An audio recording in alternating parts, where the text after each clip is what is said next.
Hello everyone, welcome to Sumalatha Anvi YouTube channel. ఈరోజు మనం మ్యాథ్స్లో భాగంగా ఒక చిన్న టాపిక్ అనేది నేర్చుకుందాం ఫ్రెండ్స్. చూడండి, మెనీ ఆబ్జెక్ట్స్ డిఫరెంట్ షేప్స్. వివిధ రకాల వస్తువులు వేరువేరు ఆకారాలలో ఏ విధంగా ఉంటాయో మనం ఈ వీడియోలో నేర్చుకుంటున్నాం.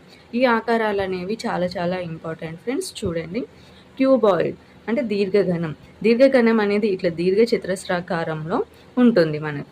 ఇది క్యూబాయిడ్ దీర్ఘఘనం. దీర్ఘఘనంలో ఆకారంలో ఉండే వస్తువులు వచ్చేసి అగ్గిపెట్టె, ఇనుపరేకు పెట్టె, ఇటుక, పుస్తకం అనేవి ఏ ఆకారంలో ఉంటాయి? దీర్ఘఘనం ఆకారంలో ఉంటాయి.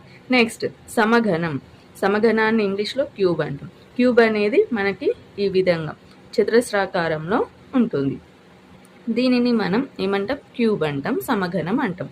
ఈ సమఘనంలో ఉండే వస్తువులు వచ్చేసి డైస్, అలాగే క్యూబ్ అనేవి రెండు కూడా సమఘనం ఆకారంలో ఉంటాయి. నెక్స్ట్ గోళం. గోళం అంటే గుండ్రంగా ఉండాలి. దీన్ని ఇంగ్లీష్లో స్పియర్ అని అంటాం. గోళం అనేది గుండ్రంగా ఉండాలి. గోళం ఆకారంలో ఉండే వస్తువులు బంతి, నిమ్మ, నారింజ. నెక్స్ట్ శంకువు. శంకువును కోన్ అని అంటాం ఇంగ్లీష్లో. కోన్ అనగానే చూడండి, కోన్ ఆకారంలో ఉండాలి, ఇట్లా టోపీ ఆకారంలో. శంకువు ఆకారంలో ఉండే వస్తువులు బొంగరం, క్యారెట్, కోన్ ఐస్ క్రీమ్, టోపీ. నెక్స్ట్ స్తూపం. స్తూపంని ఇంగ్లీష్లో సిలిండర్ అని అంటాం.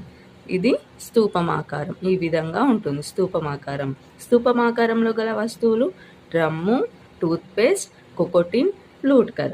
ఓకేనా ఫ్రెండ్స్, ఇవి మనకు వివిధ రకాల ఆకారాలు అనేవి ఏ రకాల వస్తువులను పోలి ఉంటాయో నేర్చుకుందాం. కింద కామెంట్లో ప్రతి ఒక్క ఆకారానికి మీరు ఎగ్జాంపుల్స్ అనేవి, మీకు తెలిసిన ఎగ్జాంపుల్స్ అనేవి నాకు కామెంట్ చేయండి. Okay friends, thank you.